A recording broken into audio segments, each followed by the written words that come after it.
अस्सलामुअलैकुम, good morning, सुबह बखैर everybody, welcome to Geo Pakistan with Huma and Abdullah. भाई कल क्या हुआ? मैं तो पहले ही कह रही थी कि बारिश होनी है, कोई मुझे नहीं मान रहा था और फिर बारिश हुई। मेरी तरफ तो नहीं हुई, मेरी तरफ भी नहीं हुई वैसे, लेकिन कराची में हुई है। अच्छा, बड़ी अजीबो गरीब बारिश हुई है क्योंकि जहाँ हुई है वहाँ हम अभी आपको दिखाएंगे, तबाहियां मच गई हैं वहाँ। इतनी बारिश हुई कि सड़कें एक्चुअली तालाब का मंजर पेश करने लगी, गाड़ियाँ उल्टी पड़, मतलब नागन चौरंगी, नॉर्थ नाज़िमाबाद, ये नेशनल स्टेडियम के अतराफ के इलाके, ये सारी अब सूरत हाल देखें। शाहरा फैसल पर घंटों ट्रैफिक जाम रहा है, बारिश की वजह से पानी खड़ा हो गया था, गाड़ियाँ लिटरली तबाही वाला सीन था। जो ट्रक था ये साइड पे गिर गया, पता नहीं किस तरह गिर गया। खैर एनीवे, बहुत बुरा हाल था।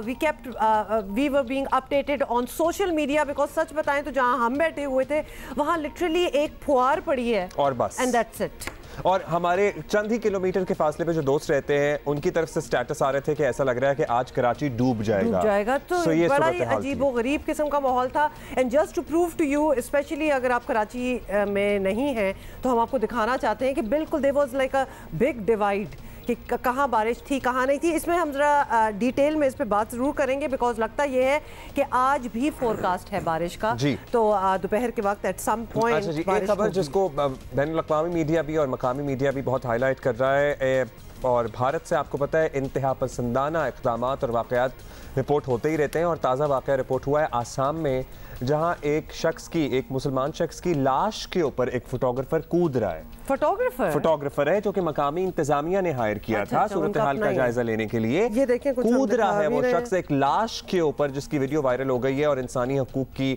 जो अलमबरदार तंजीमें हैं वो भी एहतजाज कर रही हैं, लेकिन आपको पता है कि India gets away with anything and everything. मैं बिल्कुल यही आपकी बात सुनते हुए सोच रही थी कि हम आपको बता तो रहे हैं और आवाम जरूर ये देखें ना, ये देखें, लुक एट हिम, ये देखिए। मुझे समझ नहीं आ रही, जो बंदा मर चुका है तुमको किस किस्म की नफरत तुम निकाल रहे हो? किया क्या है तुम्हारे साथ उसने?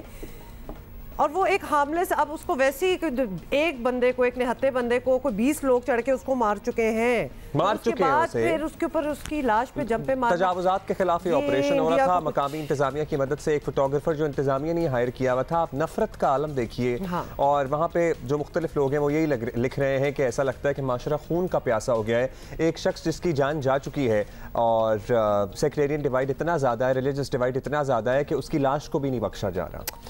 अच्छा, ये हम आपको इसलिए भी दिखाना चाहते थे ताकि आप ये दिमाग में ना रिकॉर्ड करते जाए। हम कश्मीर की जब बात करते हैं, हम और फ़लस्तीन की बात करते हैं, अब इंडिया की इस किस्म की, ये तो आए दिन की चीज़ हो चुकी है।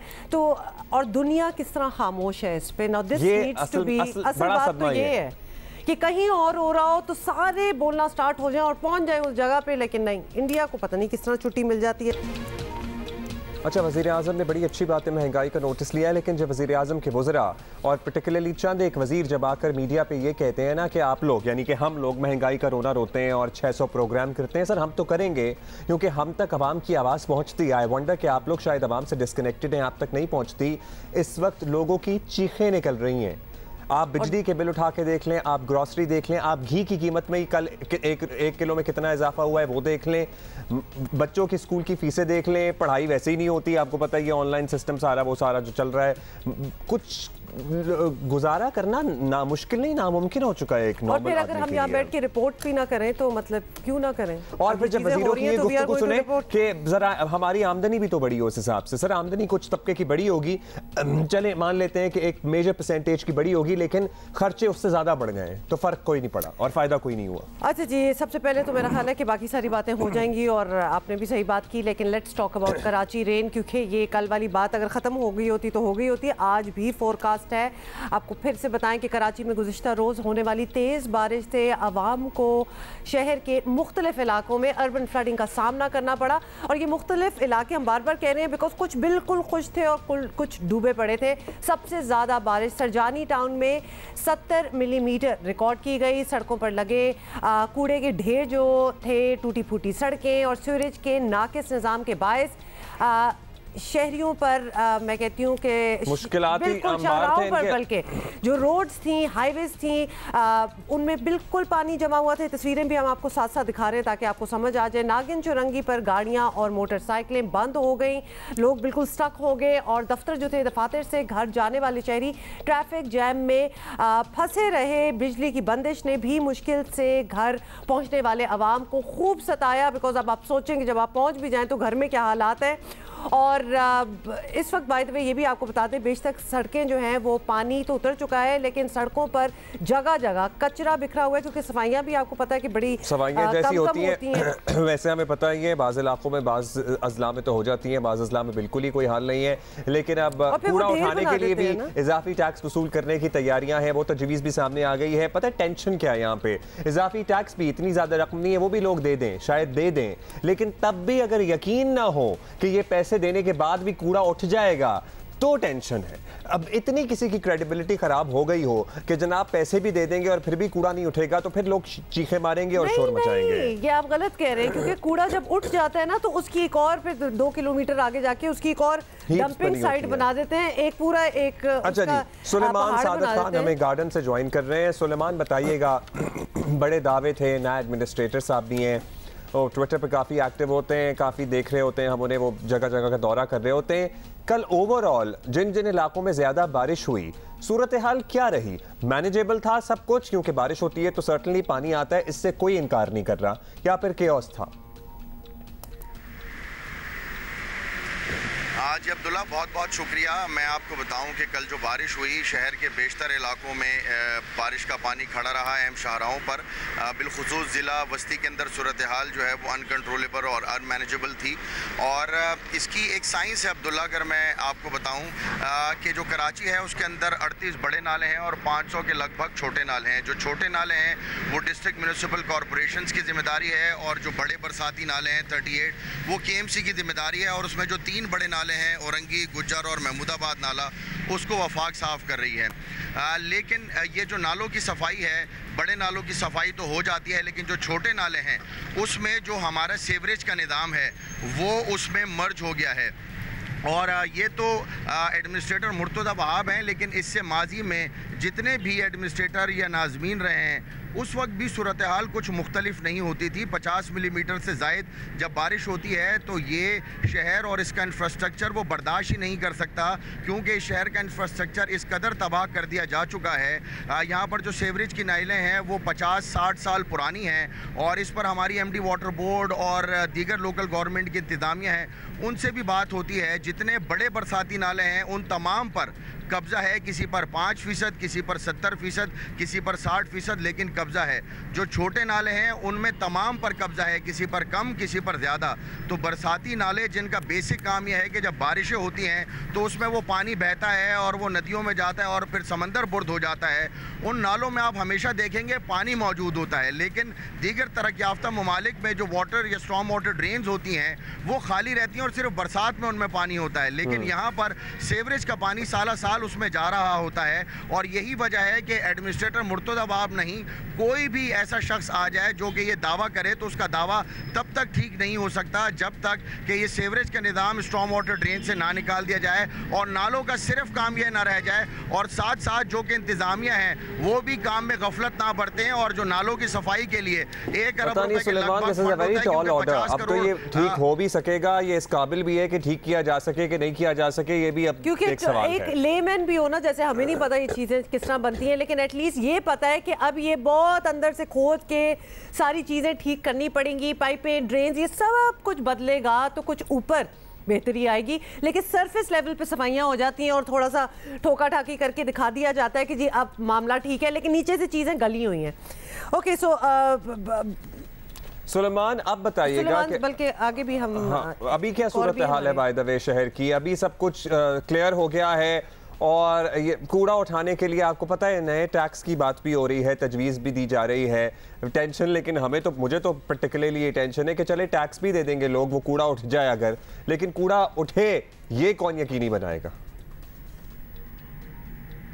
अब्दुल्ला, मैं आपको बता दूं, 2 नए टैक्सेस हैं। एक KMC लगाने जा रही है जो 200 रुपये माहवार है, और एक Sindh solid waste management board लगाने जा रही है जिसकी कीमत 100 से 300 रुपये होगी। और उसकी बुनियादी वजह है, अगर आप किसी फ्लैट या अपार्टमेंट में रहते हैं तो एक गैर मुतल्लिका शख्स आपसे महीने के पैसे चार्ज करता है। Sindh solid waste management board उसको मैकेनाइज करने जा रही है कि Sindh solid waste management board का एक आदमी आपके घर की दहलीज से वो कचरा उठाएगा, और लेट सपोज अगर आप किसी गरीब इलाके में रहते हैं तो 100 रुपये, और अगर डिफेंस या क्लिफ्टन या किसी दीगर इलाके में रहते हैं तो 300 रुपये आपसे लिए जाएंगे। और इस तरह से उनका ये दावा है कि ये 5 अरब रुपए के लगभग साल का जनरेट होगा, लेकिन आपके घर से कचरा उठेगा और जाकर जो है वो डंपिंग पॉइंट या लैंडफिल साइट तक जाएगा। और जहाँ तक बात है इस वक्त शहर की क्या सूरत हाल है, तो इस वक्त शहर जो है वो कदरे बेहतर है।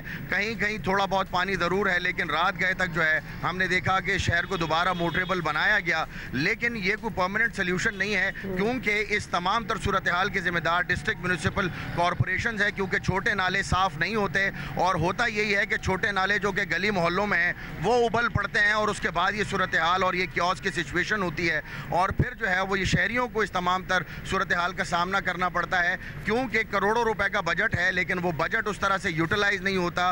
वक्ती तौर पर जो है वो टेम्प्रेरी सोल्यूशन निकाल दिया जाता है शॉर्ट टर्म के लिए, लेकिन लॉन्ग टर्म कोई प्लानिंग नहीं की जाती है। अगर लॉन्ग टर्म प्लानिंग एक बार कर दी जाए और 10 सालों का बजट एक बार लगा दिया जाए। so well कि आपने हमें सारा समझाया, और होपफुली जिन्होंने ये करना है उनकी भी समझ में आई हो बात। थैंक यू सुलेमान साहब। मुझे इतनी आयरनी लगती है कि इतनी बार हम ये बातें कर चुके हैं और फिर भी कुछ ठीक नहीं होता। बाय द वे, जिस जगह से ये रिपोर्ट कर रहे थे सुलेमान, उस जगह का नाम इटसेल्फ गार्डन है, and there is nothing gardeny about that place. मुझे तो आयरनी ये अजीब लग रही है। तो अब आप ये कहेंगे कि अगली जगह जहाँ हम जा रहे हैं वहाँ पे आपको वहाँ आपको नागन मिले या नाग नजर आए? मैं दुखी हूँ। मुझे जब सलमान बात कर रहे थे ना कि जी डंपिंग ग्राउंड्स होते हैं, कभी कभार ऐसा लगता है कि पूरा शहर एक डंपिंग ग्राउंड बन चुका है। अच्छा जी, नागन से थोड़ा ही आगे हमारे कॉरेस्पॉन्डेंट है, हमने कहा कहीं आप ये फरमाइश ना कह दे कि यहाँ मुझे सांप भी नजर आने चाहिए, इसलिए हम नागन को छोड़ देते हैं। ज़ीशान शाह को हमने कहा find humour in all these situations. Zeeshan Shah को हमने कहा कि आप स्पॉट ही बदल लें, हम बदल लें आप स्पॉट, और हमें अपडेट करें कि क्या सूरत हाल है। Over to you Zeeshan. और जी बिल्कुल, कराची में गुज़िश्ता रोज होने वाली बारिश के बाद शहर के मुख्तलिफ इलाकों में पानी जमा हो गया था। तहम रात गुजरने तक पानी मुकम्मल तौर पे, जितनी भी सड़कों पे पानी यहाँ पे जमा था वह मुकम्मल तौर पे वहाँ से निकाल दिया गया है। निकासी अब मुकम्मल तौर पे हो गया है, लेकिन अभी भी जो एक चीज़ देखने में आई है कि जितनी शहर की सड़कें थी वहाँ पे पानी की वजह से जो कचरा आ गया था, पानी का तो निकास हो गया है लेकिन कचरा भी मौजूद है। मैं इस वक्त शहर के एरिया सुरजानी टाउन से आपको रिपोर्ट कर रहा हूं, और गुज़िश्ता रोज सुरजानी टाउन में सबसे ज्यादा बारिश रिकॉर्ड की गई थी, और पानी निकलने के बाद में आप ये देख सकते हैं कि सड़क के साथ चलने वाली जो सर्विस रोड है इस वक्त उसका क्या हाचर हो गया है। मेरे साथी कैमरामैन नासिर अगर आपको मनाजिर दिखाएंगे, यहाँ पे अब ये दलदल का एक मंजर पेश कर रहा है। तमाम इसके अलावा ये मेन रोड जो सुरजानी टाउन की 4 की चौरंगी से सुरजानी टाउन की जानिब जाती है, वो इसको भी आप देख सकते हैं कि इसके ऊपर भी ये रोड बारिश की वजह से टूट फूट का शिकार हो गई है। अब यहाँ से गुजरने वालों को इसमें काफी खासी मुश्किलात का सामना करना पड़ रहा है। महकमा मौसमियात की जानिब से आज भी बारिश की फोरकास्ट की गई है, और आज की बारिश के बाद में अब लोग इस सुबह के दोपहर में जब बारिश शुरू होगी उसके बाद में जो ही पानी बढ़ेगा और जो ये कीचड़ जमा है उस वजह से ये हालत उम्मीद की जा रही है जो ही इसका निकास होगा तो खासी हालत अब तक हो जाएगी। ये पीछे पस मंजर में सड़क का तो कोई नामो निशान नहीं है, कोई नामो निशान नहीं है। वो थी नहीं, गायब हो चुकी थी, गायब हो चुकी है। और बाय द वे कैसी सड़कें होती हैं जो एक बारिश नहीं बर्दाश्त कर पाती। एग्जैक्टली वो ये हमेशा सवाल हम लोग उठाते हैं। पूरे मुल्क में बारिशें होती हैं, सड़कें ठीक है विद टाइम खराब होती हैं और उनकी मुरम्मत वगैरह हो जाती है, लेकिन ये तो बनते ही टूट जाती हैं। समझ नहीं आती इधर क्या हो रहा है। अच्छा जी, अभी हमें ज्वाइन किया है सरदार सरफराज साहब ने, डीजी मेट ऑफिस, उनसे आज का भी फोरकास्ट पूछ लें। सरफराज साहब बताइएगा कि आज क्या लग रहा है आपको कि कराची में ये बारिशों का सिलसिला जो है आज भी जारी रहेगा, कब तक रहेगा? और ये भी बड़ा अजीब फिनोमेना हमने कल देखा है कि आधा जो है शहर वो खुश्क रह गया और आधा बिल्कुल ही डूब गया। जी बहुत शुक्रिया जी। देखिए 3 दिन का स्पेल शुरू में जो फोरकास्ट की गई थी 3-4 दिन पहले 19 तारीख से इशू की गई थी, तो उसमें यही था कि 23, 24, 25 3 दिन हो सकती है। तो 23 तो गुजर गया और आज भी इम्कान है, इसलिए कि बहुत सख्त धूप निकली हुई है और ये इस बात की इंडिकेशन होती है कि समथिंग इज कुकिंग बिहाइंड। और इसमें जाहिर है पूरी एक सर्कुलेशन मौजूद है हवाओं की, जो कराची के जनूब मशरक में, जनूब मशरक में, फिर ऊपर राजस्थान तक फैली हुई है। उससे पीछे सेंट्रल इंडिया पे मौजूद है। तो ये सिलसिला रहेगा, मतलब आज भी आफ्टरनून में बिल्डअप होके चांसेस होंगे वही थंडरस्टॉर्म के साथ, कहीं मॉडरेट और कहीं कहीं हैवी, जैसे कल भी डिस्ट्रिक्ट सेंट्रल डिस्ट्रिक्ट में हैवी स्पेल हो गया। तो आज भी इम्कान है तकरीबन ना हुआ, बिल्कुल ही हमारी की तरफ तो बिल्कुल ही खुश्क सूरत हाल रही, बस एक छिड़काव सा हुआ था पानी का। अच्छा, एक्सपेक्टेड टाइम क्या आपको नजर आ रहा है कि सरदार साहब हुमा ने असल में एयरपोर्ट के लिए निकलना है, इसलिए भी वो जरा कंसर्न है कि बारिश से पहले एग्जैक्टली। जी देखिए, आफ्टरनून में वही से मुराद के 2 बजे के बाद, यानी जब हीटिंग अच्छी खासी हो जाती है, मैक्सिमम टेम्परेचर आपको पता है कि 2 से 3 बजे के दरमियान अमूमन होता है। तो जाहिर है उस वक्त तक इसको एक तरह से हीटिंग इसके लिए बड़ी एनर्जी और फ्यूल का काम करती है एक तरह से। तो फिर बिल्डअप होना शुरू होता है, तो मतलब एज अर्ली एज 2 PM आप कह सकते हैं। और ये कितने दिन तक सरदार साहब जारी रहेगा, ये जो ऑन एंड ऑफ बारिश वाला सिलसिला है? ये आज और कल है जी। आज तो मतलब एक तरह से कंफर्म आप कह सकते हैं, और कल भी चांसेस होंगे। कल मतलब उस तरह से गुज़श्ता कल की तरह वाइड स्प्रेड नहीं होगा, लेकिन किसी किसी जगह में कल आने वाले कल को भी चांसेस होंगे। और फिर ये would it be the last spell of monsoon by the end of September obviously? नहीं, लास्ट स्पेल नहीं है, इसके पीछे एक और स्पेल है। कोई ये आप कह लें कि 26 और 27 2 दिन का गैप होगा, और 27 की रात से बल्कि एक और स्पेल एंटर होने का इम्कान है, और वो इससे तेज स्पेल दिख रहा है फिलहाल तक की जो कंडीशन है उनके मुताबिक जी। तो वो 28 से लेके 30 तक प्रिवेल करेगा। लेट्स सी क्या होता है। बहुत शुक्रिया आपका सरदार सरफराज। यानी कि आज दोपहर में जो है वो फिर से मुख्तलिफ इलाकों में बारिश का इम्कान है, कहीं हल्की कहीं तेज, और यही होगा सिलसिला, कहीं ज्यादा कह रहे हैं कि हो सकता है। और उसके बाद लेटर नेक्स्ट वीक भी 2-3 दिन बाद कहना है 2-3 दिन बाद भी हो सकता है, और उनका ये कहना है कि वो वाला स्पेल जरा हैवियर लग रहा है। सो बस जी, मैं तो यही कहूँगी पुल अप योर पैंट्स वाली बात नहीं होती, क्योंकि बारिश तो है ही इधर कराची में, और अभी बुरा हाल है थोड़ा सा आधे कराची का। अच्छा जी, आप कुछ लाइटन अप करते हैं चीज़ें और कुछ दिखा दें। जी, हम सबके पसंदीदा, हम सबके फेवरेट लेजेंडरी सज्जाद अली साहब अपने ही गानों पर तजर्बात करते रहते हैं, और ऐसे तजर्बात जो हैं वो अपने फैंस के साथ शेयर करते रहते हैं। टॉपिक जो आवाम के दिल की आवाज़ है, हमारी भी दिल की आवाज़ है, लेकिन आई वंडर कि आवाज़ हुक्मरानों के गानों तक कब पहुँचेगी और इस पर कब कोई एक्शन लिया जाएगा। लेकिन इस पर बात हो रही है, तो अब हम सिर्फ दुआ कर सकते हैं कोई एक्शन हो जाए। और बात हम कर रहे हैं इन्फ्लेशन की। मुल्क में महंगाई रोज़ नए रिकॉर्ड बना रही है, आम आदमी की क़ुव्वत ख़रीद जवाब दे गई है, लेकिन हुकूमत अब तक महंगाई कम होने के बस दावे ही कर रही है। वज़ीर आज़म इमरान खान खुद महंगाई को मॉनिटर कर रहे हैं, और उन्होंने महंगाई का एतराफ़ तो किया, लेकिन साथ इसकी वजूहात भी बता दी हैं। और वो वजूहात क्या हैं, सुन लें। पाकिस्तान की तारीख में सबसे ज़्यादा गंदम इस बार हमारी पैदावार हुई, उसके बावजूद हमें इम्पोर्ट करनी पड़ेगी, क्योंकि हमारी आबादी इतनी तेजी से बढ़ गई है। दालें इंपोर्ट करते हैं, सारा जो हमारा घी है तकरीबन 70-80% वो हम इंपोर्ट करते हैं, खाने पीने की चीज़ इंपोर्ट करते हैं। और जब दुनिया में सारी कीमतें बढ़ी तो पाकिस्तान में क्योंकि हम इंपोर्ट कर रहे हैं, हम यहाँ भी महंगाई आ गई। वज़ीर आज़म इमरान खान पहले भी महंगाई में कमी की यकीन दहानियाँ करवाते रहे हैं, आपको वो भी दिखा देते हैं। कल वज़ीर आज़म ने फिर महंगाई पर इजलास की सदारत की और अहम फैसले भी किए, लेकिन हकीकत यही है कि 3 साल में महंगाई ने आवाम की नींदें उड़ा दी हैं। चीनी 55 रुपए से 108 रुपए तक पहुंच गई है फ़ी किलो की हम बात कर रहे हैं। आटे की फ़ी किलो कीमत 38 रुपए से 56 रुपए से बढ़कर 38 रुपए 56 पैसे से बढ़कर 61 रुपए और 70 पैसे हो चुकी है। पैसों वैसों को छोड़ते हैं, हम सिर्फ रुपए में बात करते हैं। अंडे तो अनअफोर्डेबल हो चुके हैं। एक अंडा अगर आप कीमत सुन लेना तो आप परेशान हो जाएंगे। 3 सालों में 97.5 रुपए जो है इसमें इजाफा हुआ है। जिंदा मुर्गी 99 रुपए और 59 पैसे महंगी हुई है। दाल माश 104 रुपए 59 पैसे। मटन 343 रुपए महंगा हुआ है। दही 27 रुपए फ़ी किलो महंगा हुआ है। दूध अनअफोर्डेबल हो चुका है और ये कीमतें बढ़ी रही हैं। वज़ीर ख़जाना शौकत तरीन ने महंगाई का एतराफ़ करते हुए इसमें कमी के लिए मुख्तलिफ इक़दामात का ऐलान किया, वो भी सुनिए। अपने गरीब आवाम को डायरेक्ट अब सब्सिडी देंगे, जिस तरह एहसास पे हम सब्सिडी दे रहे हैं, इसी तरह अब हम आटे पे देंगे, चीनी पे देंगे, घी पे देंगे और दालों पे देंगे। ये 12.5 मिलियन हाउस होल्ड्स को देंगे, जो तकरीबन 40 से 42% पॉपुलेशन है। प्राइस कंट्रोल कमेटीज़ होती थी, मैजिस्ट्रेट्स होते थे, मुशर्रफ के वक्त में उनको हटा दिया गया। मनमानी से लोग जो हैं वो कीमतें ले रहे थे, वो कोई तरीका ही नहीं था ये इन्फोर्स करने का, उसको वापस लेके आ रहे हैं क्योंकि उससे कम से कम हमारे ये आम आदमी को उसका फ़ायदा हो। आपको ये भी बताएं कि एशियन डेवलपमेंट बैंक की रिपोर्ट के मुताबिक रवा साल पाकिस्तान में महंगाई की शरह 8.9% रही, जो बाय द वे ये भी सुन लें जनूबी एशिया में सबसे ज़्यादा है।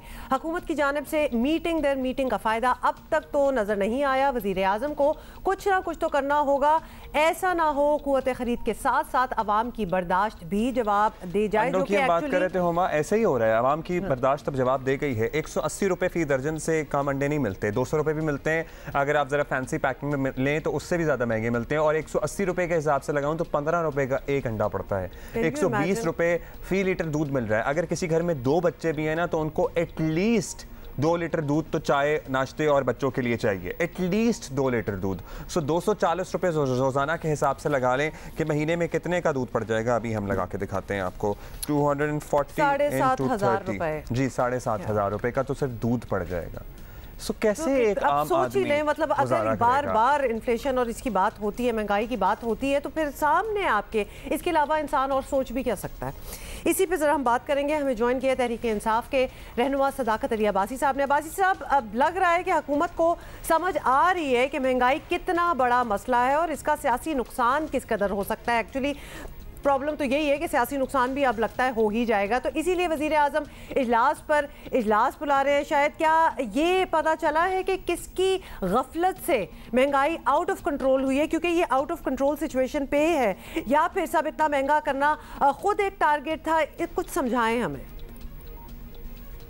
3-4 बड़ी वजूहत है। एक तो पूरी दुनिया में कोरोना की वजह से ग़ज़ाई जो आपका सप्लाई चेन था वो उस पर असर पड़ा, और आपको पता है बहुत सारी शिपमेंट नहीं गई, और दुनिया में एक फूड इन्फ्लेशन या ग़ज़ाई अशिया का एक महंगाई का एक पूरी लहर है। पाकिस्तान भी उस लहर का शिकार है। जिस तरह हम कोरोना में हम अपने आप को नहीं बचा सके बैन-अल-अक़वामी लहर के सामने, इसी तरह ये जो महंगाई की भी एक लहर आई हुई है उससे भी हम मुतासर हो रहे हैं। और ये वजह है पाकिस्तान में थोड़ी सी महंगाई ज़्यादा इस वजह से भी है कि हमारी करेंसी जो है उसकी कदर बहुत गिरी है, जो हमने खसारे वर्षे में लिए उनकी वजह से फिर हमें IMF से लोन लेना पड़ा रीपेमेंट्स के लिए। उनकी भी बहुत सारी शराइत थी जिनके असरात की वजह से महंगाई आई। और सबसे बड़ी बात कि पाकिस्तान तो सुन ही रहे हैं, आपने भी वजूहात बताई हैं और हम ये भी नहीं कह रहे कि आपकी वजूहात गलत होंगी, ज़ाहिर कॉम्प्लिकेशंस तो हैं, लेकिन आम आदमी को कैसे समझाएंगे? एक आम आदमी, एक वर्किंग क्लास आदमी, अब तो 50,000 रुपये तनख्वाह वाले के भी गुजारा करना मुश्किल हो चुका है। आम आदमी चाहता है कि उसे आटा सस्ता मिले, दूध सस्ता मिले, दालें और घी सस्ता मिले, सब्सिडी वगैरह के तो वैसे ही मुखालिफ हैं आप लोग, तो क्या रिलीफ का तरीक़ाकार हो सकता है? फिर हम ब्लैंकेट सब्सिडी के ख़िलाफ़ हैं। सब्सिडी जो आप यूटिलिटी स्टोर में आप जैसा मेरे जैसा आदमी जो बज़ाहिर आसूदा है हम भी जाके ख़रीद सकते थे, और वो उस सब्सिडी को ज़्यादा लोग जब उसको इस्तेमाल करेंगे तो एक बंदे पे उसका इम्पैक्ट कम आएगा। हम सब्सिडी के ख़िलाफ़ हैं, ब्लैंकेट सब्सिडी के ख़िलाफ़ हैं, टारगेटेड सब्सिडी के हक़ में, जिसको हम कह सकते हैं स्मार्ट सब्सिडी, कि सब्सिडी वो हो जो सिर्फ गरीब तक पहुँचे। अगर 100 रुपया है वो 5 बंदों की बजाय 2 बंदों को मिलेगा तो ज़्यादा उसका असर होगा। तो हम इस साल के आखिर तक वो एहसास प्रोग्राम के ज़रिए हमने जो सर्वे किए हैं पाकिस्तान की गरीब तरीन 40% आबादी को आटा, दाल, चीनी, चावल और जो दीगर अशियाए ज़रूरियाँ हैं जो फूड इन्फ्लेशन में बहुत बड़ा जिनका कंट्रीब्यूशन होता है, उन सब को सस्ता कर रहे हैं। लेकिन वो आपको और मुझे और आसूदा लोगों को शायद उसका इम्पैक्ट नहीं होगा, लेकिन जो गरीब तर हैं, जो आपका बॉटम 3-4 परसेंटाइल ऑफ पॉपुलेशन है, उनको इसका फ़ायदा दिया जाएगा और उनके ज़ाती असास से उनका ज़ाती जो उनका एक लिविंग स्टैंडर्ड है उसके मुताबिक दिया जाएगा। अच्छा अब्बासी साहब, अब ये ज़रा मौसम कुछ बेहतर हो जाए, कुछ अंदरूनी मामलात जो हैं वो सेट हो जाए, तो अपोजिशन एक बार फिर सड़कों पर आने के लिए तैयार है और उनका एजेंडा इस बार महंगाई ही है, तो ये तो आप जानते ही होंगे। तो क्या अपोजिशन के सड़कों पर आने से पहले ये मसला हल हो सकता है? ये हम आपसे पूछना चाहते हैं, ऐसा कोई चांस है? हमें उनकी कोई परवाह नहीं है, हमें अपने लोगों की परवाह है, अपनी परवाह है, अपने वादों की परवाह है। लिहाजा अपोजिशन निकले। आज तक आप देखें ना 3 साल में वो क्यों नहीं निकले? उनको पता है कि इमरान खान हुकूमत जिसकी साख आवाम में अच्छी है, एक क्रेडिबल लीडर है और एक नई हुकूमत है और उसको पैर जमाने का मौका लोग देना चाहते हैं, इसलिए अपोजिशन, वरना इन्होंने जब कोशिश की है ये नाकाम हुए। तो हम आपके लिए, आपके नाजरीन के लिए, लोगों के लिए तो हम ज़रूर फ़िक्रमंद भी हैं और तकलीफ़ भी होती है। और जब भी हमारी कोई मीटिंग होती है उसमें महंगाई पे पार्लियामेंट के मेंबर्स भी बात करते हैं, मिनिस्टर्स भी बात करते हैं, वज़ीर आज़म बार बार इस तकलीफ़ का इज़हार करते हैं। लेकिन यकीन माने हमें इस अपोजिशन की ज़रा बराबर परवाह नहीं है, क्यों? हमें पता है कि ये रद्द किए हुए हैं, ये डिसक्रेडिटेड हैं और ये मसले का हल नहीं है, ये मसले की वजह है। They are not part of the solution, they are part of the problem. लोग भी समझते हैं और वो भी समझते हैं, इसीलिए फ़िक्र ना करें, वो बिल्कुल बाहर नहीं निकले। चलें जी, थैंक यू सदाकत अली अब्बासी साहब। अब आई होप कि आपने कहा जी हमें आवाम की फ़िक्र है, अपने वादों की फ़िक्र है। वादे तो बहुत ही बुलंदो बांग थे, लेकिन हम आवाम आपसे एक्चुअली ये पूछ भी इसलिए रहे थे कि ऑपोजिशन भी अपना टारगेट जो है महंगाई का ही बना के सड़कों पे आने की कोशिश करिए। हम चाहते हैं कोई भी बहाना हो, किसी भी तरीके से बस महंगाई सेटल हो जाए। अच्छा जी, एक टर्म भी वैसे बासी साहब ने इंट्रोड्यूस करा दी है, smart subsidy. So that was new. That was something new that I've heard for the very इतनी नई first time. चीजें हो रही हैं कि उनको जस्टिफाई करने के लिए ऑब्वियसली नई टर्मिनोलॉजी भी लानी पड़ेगी, तो लिहाजा चलें स्मार्ट सब्सिडी ही सही, कुछ तो करें। अच्छा जी, एक जरा दिल थाम करे कि वीडियो देखिएगा और बस पहले दिखा लेते हैं इसमें क्या एक्सप्लेन करना। नेदरलैंड्स की एक वीडियो है, एक खातून है जैसे अल्लाह रखे फॉर सम उसे कौन reason trying to cross the train track. तो ये just look at her. She is just trying to cross the train track. और फिर ट्रेन आ जाती है और आए बच गई थी, वैसे कुछ बाल बची है। बिल्कुल ही दोबारा से देखें, क्योंकि हम भी तो सिर्फ डरे, आप भी डरे।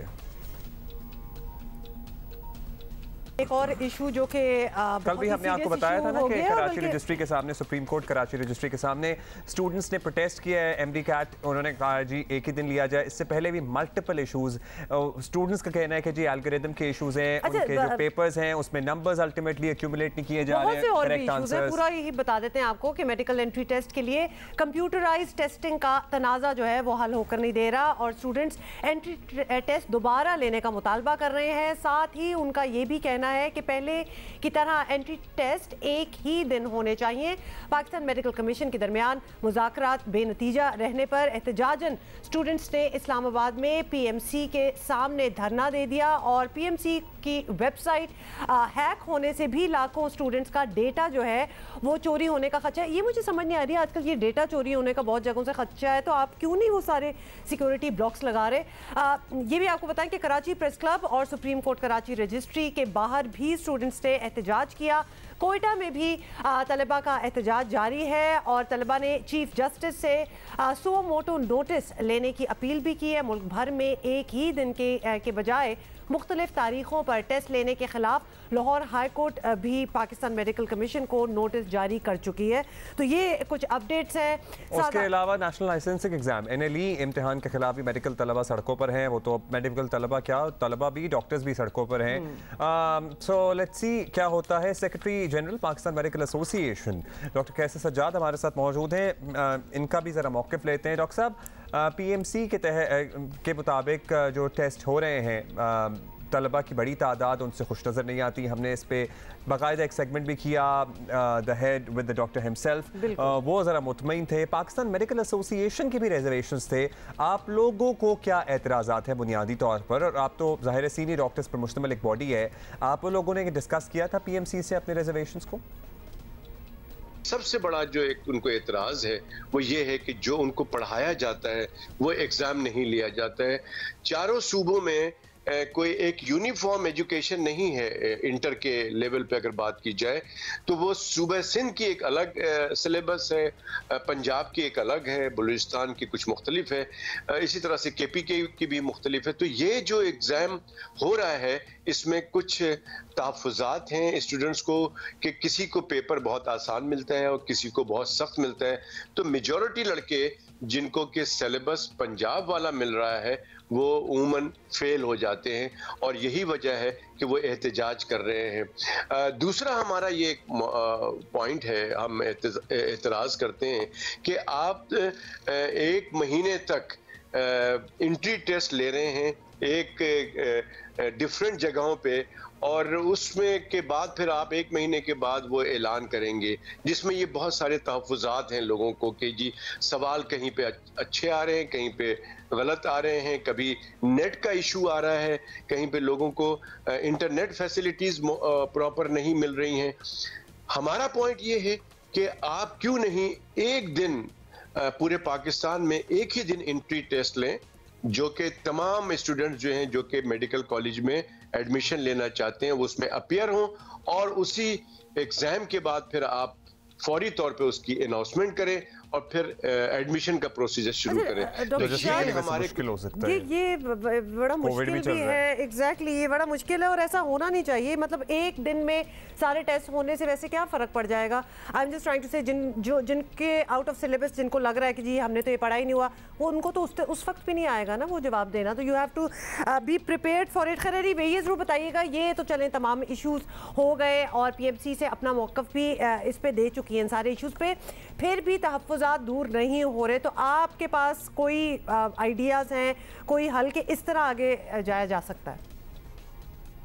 पाकिस्तान मेडिकल एसोसिएशन को तो पहले दिन से PMC पे एतराज़ है कि हम चाहते हैं कि Pakistan medical and dental council ही होना चाहिए और PMC जब बन गई है, अब ये चूँकि ये कानून बन गया है, इसको पे हम ज़्यादा कोई बात नहीं कर सकते, लेकिन मैं ये समझता हूँ कि इस पे सिर्फ और सिर्फ एक काम किया जा सकता है कि ये जो तालिब इल्म हैं जो कि ये इंटर के बाद मेडिकल कॉलेज में एडमिशन लेना चाहते हैं, उनका एग्ज़ाम होना है, उनके जो तहफ़्फ़ुज़ात हैं खुदारा उनके साथ बैठ के एमिकेबली इसको सेटल डाउन करें।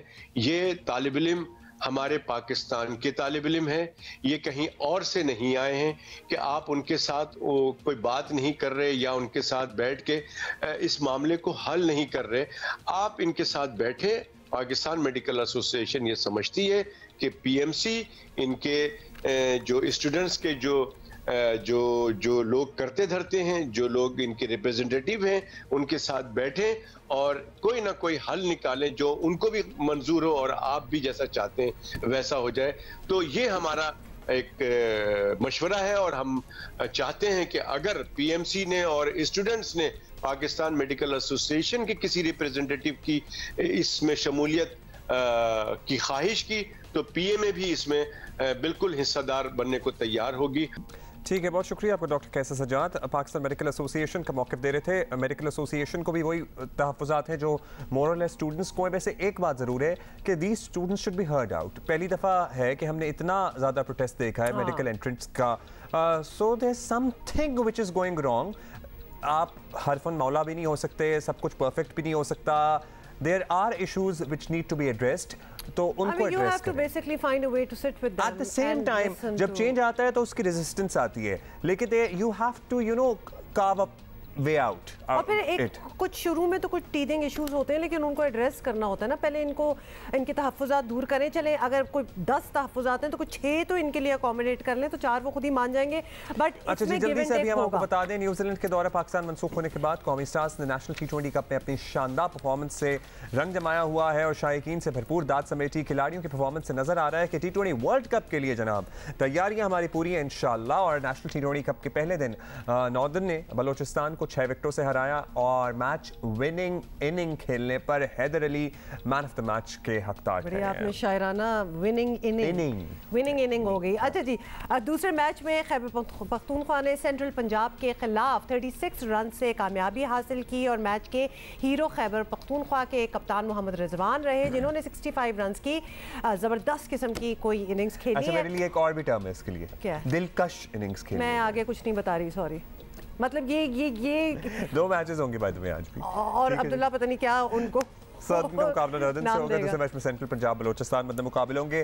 We gonna keep you posted about these matches as well. आपको बताएं कि 6 सितंबर को इस मरतबा SPR की तरफ से एक बड़ा ही ज़बरदस्त नगमा आतिफ असलम की आवाज़ में रिलीज़ हुआ था और वीडियो भी बड़ी बहुत ही क्या कहें उसे, मतलब इंसान हिल जाता है, बड़ा एक रियलिटी बड़ी जो है ना वो टचिंग सामने नजर आ जाती थी, है। बड़ी अफसोसनाक सूरत हाल, और वो कुर्बानी दिखाई गई थी बेसिकली, जिन कुर्बानियों की वजह से हम कंफर्टेबल जिंदगी गुजारते हैं। अच्छा, आपने कहा वो अफसोसनाक वीडियो, वो inspiring video, you can also take it in a very different manner as well, और बड़ी इंस्पायरिंग भी है। जाहिर है दुख भी होता है ना, जाहिर है आपकी आंखें तो नम हो ही जाती हैं ये सारी सूरत हाल देखकर। सो वीडियो डिपिक्शन भी एक्सीलेंट थी। Amir Gilani from the video जिनको फीचर किया गया है, और उस वीडियो की producer Roshan Ghumman would be joining us in a while, तो हम उनसे भी बात करेंगे। This video is a very emotional depiction of the love of a mother and son, और आप इसको धरती माँ से मोहब्बत की भी एक अक्कासी देख सकते हैं, फिर सैक्रिफाइस की एक ये दास्तान है। और ऐसी कितनी ही माएँ हैं जिन्होंने इस माँ, जिसको हम अपनी धरती माँ कहते हैं, जिसको हम अपना मुल्क कहते हैं, उसकी मोहब्बत की खातिर अपनी ममता की कुर्बानी दे दी। It's quite beautiful actually.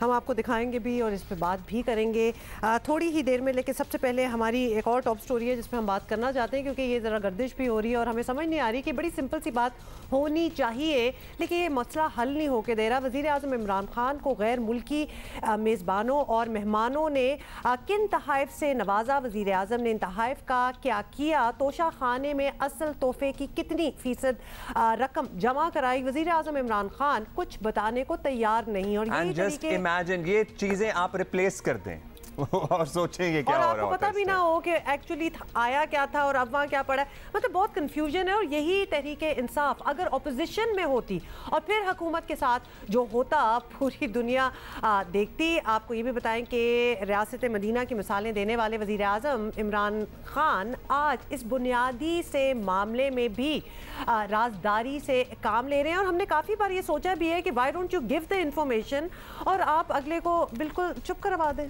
Senator Irfan Siddiqui ने कहा कि पार्लियामेंटेरियंस को भी सवाल पूछने का हक से महरूम किया जा रहा है। बताया जाए कि तोशा खाना तोहफ़ से रियासत को कुल कितनी रकम मौसूल हुई है, तोहफ़ की असल कीमत पर कितनी रियायत दी गई है। देखिए, उस बात से कोई इनकार नहीं कर रहा कि रियायती रकम देकर ये तोहफ़ हासिल किए जा सकते हैं, लेकिन बताया तो जाए एटलीस्ट। इससे कबल एक शहरी ने वज़ीर आज़म से बैरून मुल्क से हासिल करदा तोहफ़ की तफसीलात मांगी और उस हवाले से पाकिस्तान इंफॉर्मेशन कमीशन के जरिए दरख्वास्त दी गई, लेकिन कैबिनेट डिवीजन ने अदालत में इस्तदा कर दी कि वज़ीर आज़म इमरान खान की जानिब से ये तफसीलात जारी नहीं की जाएंगी। इससे दोस्त ममालिक से ताल्लुकात में कैसी तलखी आ सकती है? वैसे प्लीज इस स्टेटमेंट को खास तौर पे जरूर एक्सप्लेन कर दें कि ये कैसे किसी ने आपको तोहफा दिया और साथ कहा कि किसी को बताना नहीं। भाई आपके अपने मुल्क के कवानीन है, किसी को कोई फर्क नहीं पड़ेगा मेजबान को, बाय द वे उनकी सेहत पे कोई फर्क नहीं पड़ेगा अगर आपके शहरी मालूमात हासिल करेंगे। और ये कहा गया है कि जी क्लासिफाइड इंफॉर्मेशन है। वज़ीर आज़म इमरान खान बार बार कहते रहे हैं कि हुक्मरान अवाम के सामने अपने हर अमल के लिए जवाबदेह होते हैं। तो सुनिए उन्होंने क्या कहा, उन्हीं की ज़बानी सुन लीजिए। एक्चुअली मस्जिद में वो जब खुतबा देने के लिए खड़े होते हैं तो एक आम शहरी पूछता है कि उमर, ये तूने कपड़े किधर से लिए, किधर से पैसा आया तेरे पास? हजरत उमर को गुस्सा नहीं चढ़ा, उन्होंने ये नहीं कहा कि इसको मारो। ये जमहूरियत में ऐसे नहीं होता, जमहूरियत में फ्रीडम ऑफ स्पीच होती है, आजादी राय। तो हजरत उमर फारूक ने गुस्सा नहीं किया, उन्होंने उस आदमी को समझाया कि मुझे किधर से मैंने पैसा लिया जिसकी वजह से मैंने नए कपड़े पहने। हजरत उमर मस्जिद में खड़े थे, आम आदमी ने पूछा, ए उमर किधर से कपड़े लिए? जवाब दिया उन्होंने कि हाँ जी मैंने ये मेरे बेटे से पैसा लिया। यानी कि हुक्मरान कानून से ऊपर नहीं, और वो जवाबदेह भी है। आज मगरिब में उनके सारे डेमोक्रेसीज के अंदर लीडर्स जवाबदेह हैं, अवाम को जवाबदेह हैं कि अगर वो बताएं कि उनको पैसा किधर से आया। तो वज़ीर आज़म साहब, ये तो एग्जैक्ट यही सूरत हाल है, ये तो एग्जैक्ट यही सूरत हाल है। एक आम आदमी आपसे पूछ रहा है कि आपने तोशा खाना में कितनी रकम जमा कराई, और वो मुख्तलिफ खबरें जो गर्दिश कर रही हैं वो भी अगर फेक हैं तो उनका दम खुद ही घुट जाएगा और तमाम दूध का दूध और पानी का पानी हो जाएगा। ये तो आप इस बात के दाई हैं, ये हमारे पास तो नहीं है। You can set an example, क्योंकि आपने नहीं किया ना, तो आगे देखें ट्रिकल डाउन इफेक्ट क्या है कि पंजाब के वजीर आला सरदार उस्मान बुज़दार के दफ्तर ने भी बताने से इनकार कर दिया। तो ये होता है trickle down effect which comes from the top. तो उन्होंने जी इनकार कर दिया कि वो कितनी सरकारी गाड़ियां इस्तेमाल कर रहे हैं, सवाबदीदी फंड्स कहाँ और कितने खर्च किए। तर्जुमान पंजाब हुकूमत फयाजुल हसन चौहान ने कल हमारे ही प्रोग्राम में ये बार बार इस सवाल का जवाब देने से गुरेज किया है। और बड़ी बातें उन्होंने की, वो सुन लें। उसमें कुछ सेंसिटिविटी होती है, उसमें कुछ जनाब आपके ना मॉडल पूछना शुरू हो जाएंगे, गाड़ियों के मॉडल क्या है। मैं समझता हूँ इसमें सेंसिटिविटी है, सिक्योरिटी के पॉइंट ऑफ व्यू से भी, बाकी चीजों के हवाले से। एक्चुअली जो बात पूछी गई है और जो मांगा गया है वो आपने प्रोवाइड नहीं किया। उसमें इनको प्रॉपर लेटर लिखा गया, कानून की पूरी वो मद्दात बताई गई, वो आर्टिकल्स बताए गए कि जिसके तहत कुछ चीजें नहीं बताई जा सकती। और इसी इंफॉर्मेशन एक्ट के तहत जो कवानीन है, उसी कवानीन को जरा रेफर करके उसके कंटेक्स्ट के अंदर इनको बताया गया। अच्छा, ये वो इश्यूज हैं जो कि बिल्कुल नॉन इश्यूज हैं और ये इशू बनाए जा रहे हैं इनकी तरफ से। भाई किसी ने जवाब एक मांगा है, आपसे एक सवाल किया है और by the law, by the book जवाब किया, नथिंग के जो कॉम्प्रोमाइज करे किसी चीज को आप जवाब दे दें। इस मतलब और रोले कम है कि इसको भी एक इशू बनाया जाए। हमारी किसी भी बात की उतनी अहमियत नहीं है। जो वजीर आजम ने खुद बातें की है ना, टिच बटन की तरह बैठती है ये सूरत हाल उसके ऊपर। 100% वही सूरत हाल है। मैं तो कहती हूँ लोगों के मुंह बंद कर, हमारे मुंह बंद करवा दें। बताएं, वजीर आजम और वजीर आला पंजाब की तफसीलात बताने से इनकार ने कयास आराइयों और अफवाहों का बाजार भी गर्म कर रखा है। पता नहीं कोई कितने तोले सोने का जिक्र कर रहा है, तो क्या क्या जिक्र हो रहा है। इत्तलात तक रसाई आवाम का कानूनी हक है और अब हुकूमत आवाम को अगर बुनियादी बातें नहीं बताएगी तो फेक न्यूज़ का रास्ता हमवार होगा। इसलिए फेक न्यूज़ का रास्ता एक दफ़ा बंद करें, आवाम को हकीकत बताकर। सीनियर तज्जियाकार मुनीब फारूक साहब हमारे साथ मौजूद हैं। मुनीब, बताइएगा कि वज़ीर आज़म तहाइफ की तफसील नहीं बताते, वज़ीर आला पंजाब भी अपनी गाड़ियों का नहीं बता रहे हैं कि कौन से मॉडल की कितनी गाड़ियाँ हैं जो उनके ज़ाती इस्तेमाल में, लॉग बुक नहीं दे रहे हैं। अब ऐसे ओवरऑल नंबर बताया जा रहा है कि सेक्रेटेरिएट में कितनी गाड़ियाँ इस्तेमाल हो रही हैं। तो ये बता दीजिए कि क्या कानूनी तौर पर ये सब वो बताने के पाबंद भी हैं या उनका सवाबदीदी इख्तियार है कि वो चाहें तो बताएं या फिर नहीं बताएं कि जी हमने तोशा खाना से कितने रकम में क्या ख़रीदा और क्या नहीं लिया। आर्टिकल 19 से भी मौजूद है आइन के अंदर, अब वो राइट टू इन्फॉर्मेशन के हवाले से है। कानून कुछ पहले से भी मौजूद हैं, जैसे पंजाब के अंदर मौजूद है Punjab transparency and right to information act 2013 का मौजूद है, राइट टू इन्फॉर्मेशन एक्ट मौजूद है 2017 का भी। अब ये कवानीन अपनी जगह मौजूद हैं, लेकिन ये सवाबदीद नहीं है किसी भी शख्सियत की कि वो कुछ इन्फॉर्मेशन विद होल्ड कर दे, ऐसा नहीं किया जा सकता। हाँ, कानून के ज़रिए जो कि मौजूद है, अब अगर वज़ीर आला से पूछा गया कि उनके ज़ेर इस्तेमाल कौन सी गाड़ियाँ हैं और उनको ये ग्रेड कर दिया गया है कि जी ये लेजिटिमेट प्राइवेट इंटरेस्ट है उनका, इसलिए ये इन्फॉर्मेशन नहीं दी गई, तो मैं समझता हूँ कि ये पूरा जो कॉन्सेप्ट है, जो पूरा एक कॉन्सेप्ट बनाया गया है राइट टू इन्फॉर्मेशन का, उसको डिफीट कर रहा है। वज़ीर आला के ज़ेर इस्तेमाल कौन सी गाड़ियाँ हैं, ना उनके कलर बताने की ज़रूरत है, लेकिन ये ज़रूर बता दिया जाए कि उनकी तादाद कितनी है, वो किस नौइयत की गाड़ियाँ हैं, उनके कलर्स ना बताया जाए, उनकी रजिस्ट्रेशन नंबर्स ऑब्वियसली नहीं बताए जाएंगे, वो किस जगह पर मौजूद हैं गाड़ियाँ, ये नहीं बताया जाएगा। लेकिन ये तो बताया जा सकता है कि अगर 10 गाड़ियाँ हैं तो उनमें से कितनी लैंड क्रूज़र्स हैं, कितनी और गाड़ियाँ हैं, कितनी कारें हैं, कितनी जीप्स हैं, कितने दूसरी किस्म की व्हीकल्स हैं, ये बताया जा सकता है। लेकिन मुझे नहीं समझ आती कि इसको लेजिटिमेट प्राइवेट इंटरेस्ट के तौर पर क्यों क्वालिफाई किया गया, और अगर किया भी गया है तो फिर हुकूमत को रीजनिंग देनी चाहिए कि इससे क्या चीज़ कॉम्प्रोमाइज़ हो रही है। अगर ये बिल्कुल मुनीब, हम यही तो पूछ रहे हैं और ख़ास तौर पे आप कानून, रिवायात सब कुछ एक तरफ रख भी दें। तहरीक इंसाफ ने एक स्टैंडर्ड सेट किया हुआ, एक मयार उन्होंने बताया हुआ है कि इसी मयार पे हम उतरेंगे, वर्बली एक सेट किया हुआ है, तो उससे अब यू टर्न ले लेना, ये इनको सियासी नुकसान नहीं होगा इन चीज़ों का? देखिए, जाहिर बात है पाकिस्तान तहरीक इंसाफ का तो प्रॉब्लम ही ये है कि उनका सबसे बड़ा जो कंपटीशन है वो उनके अपने साथ ही है, और उन अपने ही जो रूल सेट किए हैं, जो मेयार सेट किए थे हुकूमत में आने से पहले, उन्हीं से है। अब इस हवाले से जैसे मैंने पहले अर्ज़ किया, अगर पाकिस्तान तहरीक इंसाफ वो शफाफियत नहीं दिखाती या नहीं दिखा पाती और कुछ मामलात, कुछ इन्फॉर्मेशन जो कि लोगों को मिलनी चाहिए अपने वज़ीर आज़म के बारे में या किसी एक वज़ीर आला के बारे में, अगर वो नहीं मिलती तो लोग यही समझेंगे कि हुकूमत इस पर अपना मौक़िफ़ बदल रही है, आम फहम ज़बान में यू टर्न ले रही है, जो कि हुकूमत के लिए ज़ाहिर बात है कोई बायसे इज़्ज़त तो ये बात होगी नहीं। ये तहाइफ वाला मामला, तोशा खाना वाला मामला भी आप देख लें, हुकूमत ने नई इस हवाले से तफसील दी, जगह जगह पूछा जा रहा है जनाब ऐसा क्या है, ऐसे क्या गिफ्ट्स है जिसको छुपाया जा रहा है, फिर इसकी वजह से कयास आराइयों का एक बाजार भी गर्म होता है और फिर फेक न्यूज़ भी जन्म लेती हैं। तो ये तो सारा हुकूमत की अपनी एक अमल की वजह से ये खबरें गर्दिश कर रही हैं। देखिए, ये एक बदकिस्मत रुझान है, अब मुख्तलिफ लोगों को आप रोक नहीं सकते। उन जो क्लेम्स सोशल मीडिया पे किए जा रहे हैं या अगर कोई इस तरह वीलॉग कर रहा है कि जी उसमें सोना है और उसमें ये है, अब कम से कम मैं ये कहूँगा कि मेरे पास तो ऐसा एविडेंस नहीं है जिससे मैं किसी पर या वज़ीर-ए-आज़म पाकिस्तान पर या उनकी फैमिली पर इल्ज़ाम लगा सकूँ जी कि उन्होंने कुछ ऐसा किया है। लेकिन फिर ये बातें जन्म लेती हैं और लोग अंदाजे लगाते हैं कि जी क्यों छुपाया जा रहा है। बेशक शहबाज गिल साहब ने वजाहत कर दी है, लेकिन लोग मुतमईन नहीं हो रहे और सवालात इस पर उठ रहे हैं। तो हुकूमत को चाहिए कि कोई ऐसा रास्ता, जैसे मैंने पहले अर्ज़ किया, ज़रूर बना दे कि आप मुल्कों के नाम ना लिखें, लेकिन डिटेल्स बता दें कि आज तक 200 गिफ्ट मिले हैं और ये गिफ्ट जो है इनमें से वज़ीर-ए-आज़म ने ये पास रखे हैं और उनकी 50% कीमत जो है वो कौमी ख़जाने में जमा करवा दी है। तो मामला शायद कुछ आसान हो जाए। लेकिन हुकूमत अगर बिल्कुल ही, जैसे मैंने पहले भी अर्ज कर चुका हूँ, बिल्कुल कोई जवाब नहीं देती तो हुकूमत के लिए हम भी यही कह रहे हैं। बाय द वे बहुत शुक्रिया, आपने हमें काफ़ी हमारे क्वेश्चंस थे जो आपने क्लियर कर दिए और हम भी यही कह रहे हैं कि आप बता दें। मतलब बहुत सी और चीज़ें हैं जिस पे yes there has to be some level of state secrecy and all that, this is not one of those. तो आप बता दें लोगों को, या फिर डर इस चीज़ का है। इतनी कॉमन सेंस तो आम शहरियों को भी, आप थोड़ा सा इंटेलिजेंट तो आम शहरियों को भी समझ लिया करें। इतनी कॉमन सेंस तो आम शहरियों में भी है कि ये कोई इज्जत बेइज्जती वाला मामला नहीं है। आप मुल्कों के नाम ना बताएं, आप सरबराहान के नाम ना बताएं। कोई बुराई नहीं है अगर आपने वो स्टिपुलेटेड रकम देके अपने लिए कोई चीज ले भी ली है, which you have right to do.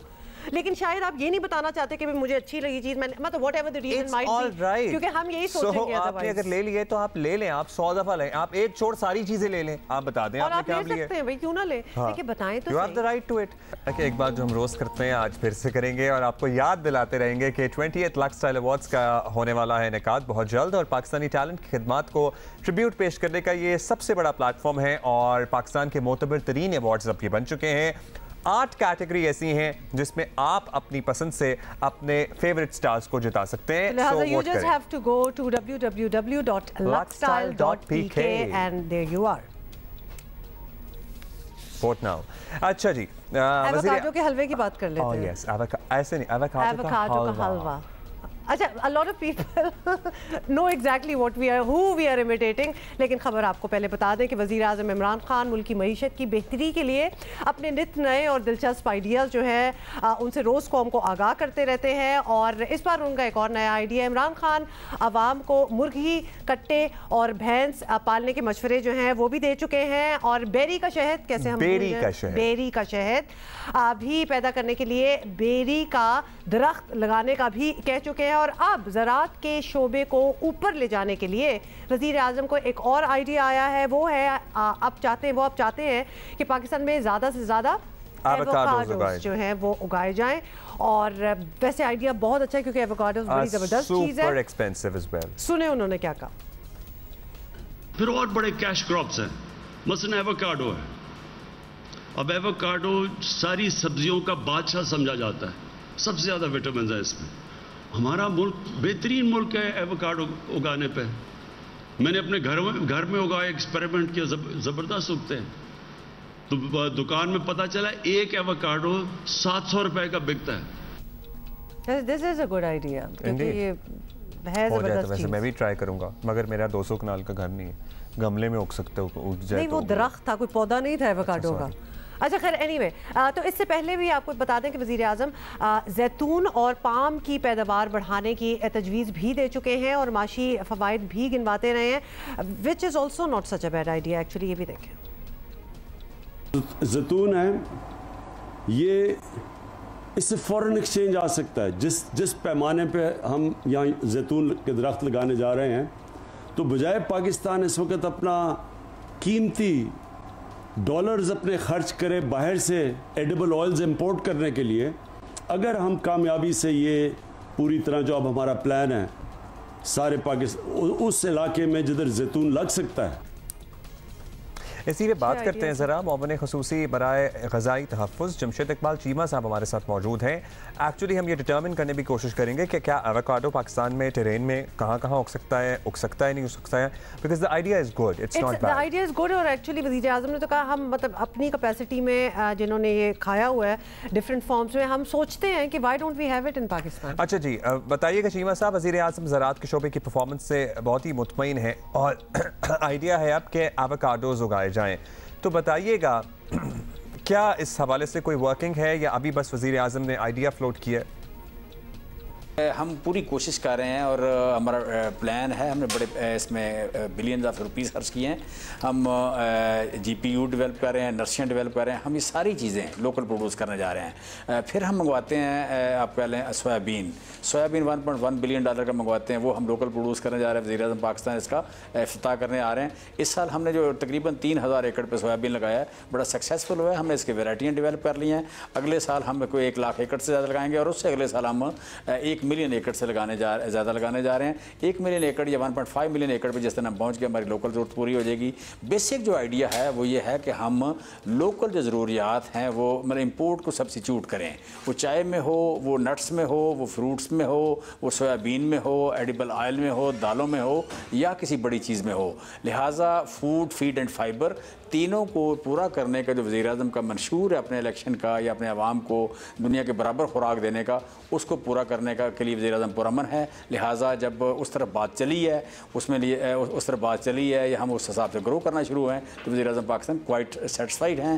लिहाजा नई चीज़ों पर वो ज़्यादा खुश होते हैं कि ये नई इंटरवेंशन जो है, महंगी चीज़ें, वैल्यू एडेड चीज़ें जो हैं, हाई वैल्यू क्राफ्ट जब उगाते हैं उससे ज़्यादा डेफिनेटली खुशी होती है। उसी सिलसिले कड़ी एक एवोकाडो भी है। अच्छा, ये तो आपने एक्सप्लेन कर दिया, this is more for export purposes, शायद यही आपका मकसद भी था और बाकी बातें अपनी जगह। लेकिन ये अब भी हकीकत है कि पाकिस्तान अनाज जैसी बुनियादी ज़रूरी प्रोडक्ट में भी खुद कफील नहीं हो सका अभी तक, विच एक्चुअली हम एक एग्रीकल्चरल नेशन है चीमा साहब, और ये बात कहते हुए और सुनते हुए भी अजीब ही लगती है, लेकिन दैट इज़ ट्रू। तो आप नहीं समझते कि चावल, गंदम वगैरह पहली तरजीह होनी चाहिए, although idea of avocado is not bad either? ये जी आप कह रहे पुरानी बात है, अब नई बात ये नहीं है। आज भी चावल हम एक्सपोर्ट कर रहे हैं, मकई हम आप कह रहे हमारी ज़रूरत के लिए मौजूद है।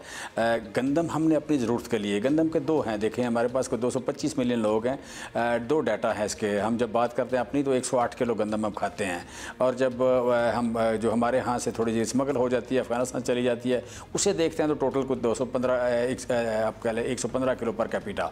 हम अगर 108 किलो के हिसाब से देखें तो हमारे पास गंदम तकरीबन कोई 1 मिलियन टन से ज़्यादा एक्सेस है। अगर हम 115 किलो के हिसाब से देखें और स्ट्रेटेजिक रिजर्व तो फिर हमारे लिए गंदम स्ट्रेटेजिक रिजर्व्स के लिए नहीं है। लिहाजा इस वक्त जो गंदम हम इंपोर्ट कर रहे हैं, स्ट्रेटेजिक रिजर्व दुनिया में एक स्टैंडर्ड है कि बड़े मुल्क जो हैं 120 दिन के रखते हैं। 120 दिन के अगर स्ट्रेटेजिक रिजर्व हों तो कीमत अनस्टेबल नहीं होती। लिहाजा हमारी कमिटमेंट है, वज़ीर-ए-आज़म पाकिस्तान की कमिटमेंट है कि हम प्राइसेस को वोलेटाइल नहीं होने देंगे, स्पेशली स्टेपल फूड में। लिहाजा हम 120 दिन के यानी 4 महीने के रिजर्व जो हैं, जो बड़े आइटम्स हैं, उनके गवर्नमेंट खुद बिल्ड करने जा रही है ताकि आवाम की मजबूरी के साथ को प्ले ना कर सके, एक्सप्लॉइट ना कर सके। लिहाजा आप कह लें हम ये जो गंदम की इंपोर्ट कर रहे हैं इस साल, ये आखिरी साल होगा इंपोर्ट का, ये बेसिकली आप कह लें स्ट्रेटेजिक रिजर्व्स के लिए है, ये ज़रूरत के लिए नहीं है। ज़रूरत के लिए हमने उगाई है, तारीखी तौर पर हमने गंदम ज़्यादा पैदा किया। साहब थैंक यू। आप एवोकाडो के हलवे की बात करी थी। आई हैव हैड एवोकाडो का मिल्क शेक लाहौर में, गड़ी शाह में बड़ी एक मशहूर जूस की दुकान है। And not only milk shake, they also provide गुठलियाँ एवोकाडो की एंड छोटी पनीरी वाले पौधे, तो आप खुद भी उगा सकते हैं। सो आप भी जाइएगा वैसे लाहौर में, एवोकाडो का तो इंडिविजुअली अपने इट वाज ओनली प्लेस जहां पे आई हैव हैड एवोकाडो का मिल्क शेक एक्चुअली। जबरदस्त। ये करिए काउंसलर एजुकेशनिस्ट आबदी साहब वेट कर रहे हैं हमारा। अस्सलाम आबदी साहब, लॉन्ग टाइम, काफ़ी अरसे बाद आप हमारे शो पे हैं। अच्छा आबदी साहब, अब पाकिस्तान बरतानिया की रेड लिस्ट से बाहर आ चुका है, विच इज़ गुड न्यूज़, और ख़ास तौर पे स्टूडेंट्स के लिए बताइएगा कि ये कितनी फ़ायदेमंद बात है। अब ये जो फ़ैसला हुआ है, मैं समझता हूँ पाकिस्तानी तलबा के लिए एक बहुत ही मुफीद साबित होगा। न सिर्फ इसलिए कि तकरीबन 2285 पाउंड जो हैं वो उनको उस क्वारंटीन के देने थे, उस क्वारंटीन को बुक करने का भी एक खासा जो था वो सख्त मरहला था और उसके अंदर बुकिंग्स भी नहीं मिल रही थी बच्चों को। तो जो बच्चे उस दौरान चले गए वो तो अब वहाँ क्वारंटीन कर रहे हैं, लेकिन जिन बच्चों ने फ़ैसला किया कि वो इस फ़ैसले का इंतज़ार करेंगे तो वो ज़्यादा फ़ायदे में रहे, और जो है वो मैं समझता हूँ ये एक अच्छा फ़ैसला था बरतानिया का। तकरीबन 70% बच्चा जो है जो बैरून मुल्क गया है उसने यूके को ही सिलेक्ट किया है, न सिर्फ इसलिए कि यूके यूनिवर्सिटीज़ ने बड़ी जल्दी रिस्पॉन्ड किया, बच्चों को फ़ैसले जल्दी किए, इसके बावजूद कि वो लोग भी खासे प्रेशर में थे, लेकिन जो दूसरे की डेस्टिनेशंस हैं जिसमें यूएस है या ऑस्ट्रेलिया है या और यूरोपियन ममालिक हैं, वहाँ पर न सिर्फ दाखिलों के लिए बच्चों को देर लगी बल्कि वीज़े में भी दुश्वारियाँ थीं। सो यूके टॉप डेस्टिनेशन रहा है बैरून मुल्क पढ़ने वाले बच्चों का इस मरतबा भी। बहुत शुक्रिया आप्ती साहब, thank you for sharing this news for us with us. और बाकी ममालिक में ज़रा डिलेड रिस्पॉन्स था यूनिवर्सिटी की तरफ से, वीज़ा प्रोसेस लॉन्ग थे, सो इसलिए वहाँ पे इतना इन्फ्लक्स। अच्छा, जल्दी से टाइम कम रह गया, ज़रा डेंगू की बात हम ज़रूर करना चाह रहे हैं कि मुल्क भर में डेंगू का ख़तरा जो है वो तेज़ी से फैल रहा है। इस्लामाबाद, रावलपिंडी, लाहौर और पेशावर समेत मुख्तलिफ शहरों में रोज़ाना डेंगू केसेस जो हैं वो रिपोर्ट हो रहे हैं, विच इज़ अलार्मिंग। पार्लिमानी सेक्रेटरी बराए सेहत डॉक्टर नौशीन हामिद साहिबा हमारे साथ मौजूद हैं। डॉक्टर साहिबा, रिपोर्ट्स आ रही हैं, काफ़ी ज़्यादा डेंगू केसेस रिपोर्ट हो रहे हैं मुल्क के मुख्तलिफ शहरों में, आपके पास क्या खबरें हैं? हालात बहुत ख़राब हैं या अभी कंट्रोलेबल है मामला? जी बिल्कुल, ये जो मौसम है इस वक्त बरसात भी है, ह्यूमिडिटी भी है, गर्मी भी है, तो ये सितंबर का महीना जो होता है ये बेहतरीन एक इस लार्वा के लिए, डेंगू के लार्वा की अफजाइश के लिए ये एक बड़ा आइडियल मौसम होता है। और इस दफ़ा चूँकि बारिशें भी थोड़ी सी प्रोलॉन्ग हो रही हैं, ज़्यादा हो रही हैं बारिशें, तो ये एक डेंगू के लार्वे को एक बड़ा एक माहौल उसको मिल रहा है जो उसके लिए उसकी अफजाइश का सबब बन रहा है। तो बिल्कुल इस वक्त केसेस जो हैं कराची में भी। डॉक्टर साहब ये भी बताइएगा कि वफाकी हुकूमत की इस मामले पर भी बड़ी करीबी नज़र है, क्या अब तक ऐसा ख़तरा है कि ये एक वबा की सूरत बन सके, या आपको लगता है कि ऐसा नहीं होगा और सब अंडर कंट्रोल है? नहीं जी, देखें, इसके लिए बहुत विजिलेंट रहने की ज़रूरत है। और इस वक्त वफाकी हुकूमत के जो अदारे हैं जो कि डेंगू सर्वेलेंस करते हैं और उसके सद्देबाब के लिए वो बहुत एक्टिव हैं। और इस वक्त हमारी टीम्स जो हैं वो ग्राउंड पे मौजूद हैं। और जो केसेस हैं, जो इस वक्त कोई 25 के करीब केसेस जो यहाँ इस्लामाबाद में आइडेंटिफाई हुए हैं, ये तकरीबन उन एरियाज़ में हैं जो कि रावलपिंडी के साथ अटैच होता है इस्लामाबाद का एरिया। और ये वो एरियाज़ हैं जहाँ पे सॉलिड वेस्ट मैनेजमेंट जो है वो इतनी अच्छी नहीं है। तो इन एरियाज़ के अंदर डेंगू लार्वा जो है वो आइडेंटिफाई हुआ है, उनको तल्फ करने के लिए फ्यूमिगेशन का सिलसिला जो है वो जारी है। और उसके अलावा हमारी टीम्स जो हैं वो हाई रिस्क एरियाज़ के अंदर जहाँ जहाँ पर भी ये नाले ब्लॉक्ड हैं या जहाँ पर पानी खड़े होने का इम्कान है या जहाँ पर वेस्ट मैनेजमेंट के इश्यूज़ हैं, वहाँ पे सर्वेलेंस कर रही हैं। और जहाँ पर लार्वे आइडेंटिफाई हो रहे हैं उन एरियाज़ को मार्क किया जा रहा है और वहाँ पे स्पेशल इक़दाम जो हैं वो किए जा रहे हैं। जी बहुत बहुत शुक्रिया। डॉक्टर नौशीन हामिद हमसे बात कर रही थी। भाई इसका भी बचाव खुद का ही है, तो लिहाजा प्लीज़ अपने घरों को साफ रखें, स्प्रे कोई लोशन लगा लें, अपने बच्चों को पर्टिकुलरली ज़रा प्रोटेक्ट करें और अपना ख्याल रखें, मास्क भी पहने। We are going to see you इंशाल्लाह ऑन मंडे। वीकेंड। आप कहाँ जा रही हैं?